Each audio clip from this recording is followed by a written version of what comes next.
Muling iginiit ng Subic Bay Metropolitan Authority o SBMA na ayon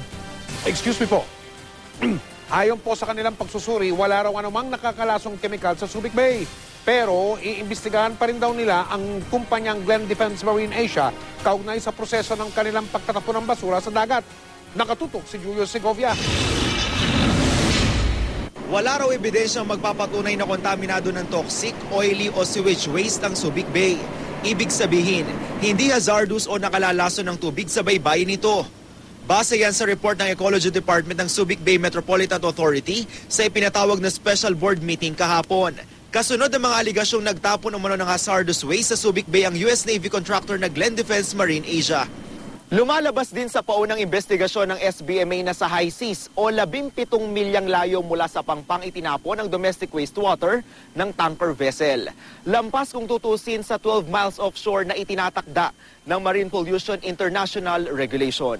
It appears that the allegations in terms of the oily waste and the sewage were disposed of properly.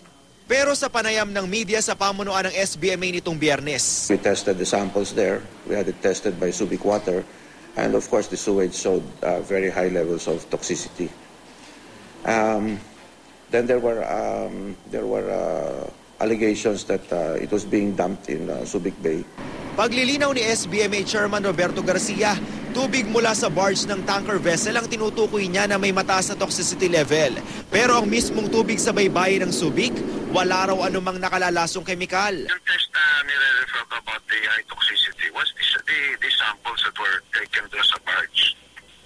Okay. So siyempre, yung sa sewage, mataas talaga ang levels na kasi concentrated yun eh. And according to our con, it's not treated. Ang Subic Water na nagsagawa ng lab test, pinaninindigan ng naunang nilang pahayag. Hindi raw conclusive kung toxic o hindi ang resulta ng test. Lalo't hanggang domestic waste lang tulad ng dumi ng tao o tubig mula sa banyo ang kaya nilang suriin. Pero sa findings nila, delikado pa rin daw ito.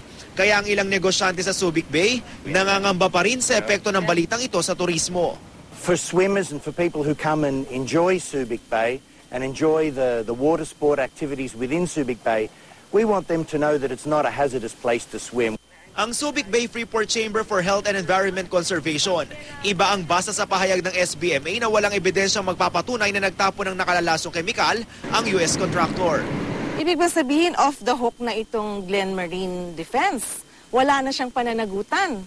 Gusto namin itanong yun sa SBMA, kay Chairman particularly, kung pagbabasehan natin tong highly toxic content ng tubig, Subic is slowly dying. Gusto namin nang walang takot sabihin, kasi kung masasabi namin to at matatanggap, magkakaroon ng kalunasan. Bagaman napatunayang hindi nagtapon ng toxic waste sa baybayin ng Subic ang Glen Defense Marine Asia noong isang buwan, hindi pa rin daw itulusot at patuloy na iimbestigahan. I just want to be assured that all of the previous waste collection efforts were conducted that way.